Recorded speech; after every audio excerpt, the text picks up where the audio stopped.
বিভিন্ন জেলা থেকে এসেছি। যে ধরনের আক্রমণ হয়েছে, যে ধরনের নির্মম এবং নৃশংসভাবে আক্রমণ করেছেন আমার ভাইদের উপরে, তা দেখে আমরা অত্যন্ত ব্যথিত হয়েছি। সেই ব্যথা, সেই যন্ত্রণা আমরা ভাষায় প্রকাশ করতে পারবো না। গত পরশুদিন সোশ্যাল মিডিয়ায় দেখার পরে আমরা সিদ্ধান্ত নিয়েছি যে আমরা ভাইদের কাছে যাব।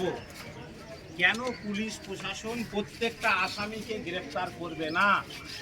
তাহলে কি অপরাধীদের দৌরাত্ম্যটা এখানে চলবে? যারা না নিরীহ মানুষ, যারা খেটে খায়, তাদের জন্যে পুলিশ প্রশাসন তাদের প্রোটেকশনের ব্যবস্থা নেবে। আমি গত মাসে আমাদের মুখ্যমন্ত্রী ডেকেছিলেন বিধানসভায়, আমরা 5 জন প্রতিনিধি গিয়েছিলাম একটা বৈঠকে। আমি শ্রমিকদের বিষয়টা সেখানে বলেছিলাম। মুখ্যমন্ত্রী বললেন যে আপনি সব রাজ্য থেকে শ্রমিকদের পশ্চিমবাংলায় ফিরে আসতে বলুন। আমরা পশ্চিমবাংলাতে বলছি যে পশ্চিমবাংলায় কাজের অভাব নেই, এখানে কাজ করে খান।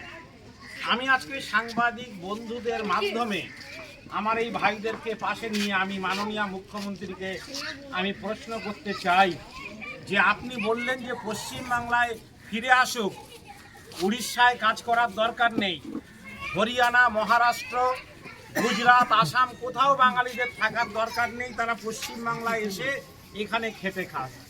আজকের এই শ্রমিক মানুষগুলো তারা গরু কেনা বেচার ব্যবসা করে, তারা হাট থেকে বৈধ পন্থায় গরু কেনে, ট্যাক্স দেয় সরকারকে, এবং সেই ট্যাক্সের স্লিপও কিন্তু ভাইদের কাছে আছে।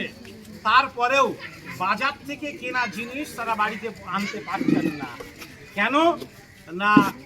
বিজেপির মতো রাজনৈতিক দলের আশ্রিত যারা দুষ্কৃতিকারী, তারা এই ভাইদের কাছ থেকে ভাইদের কেনা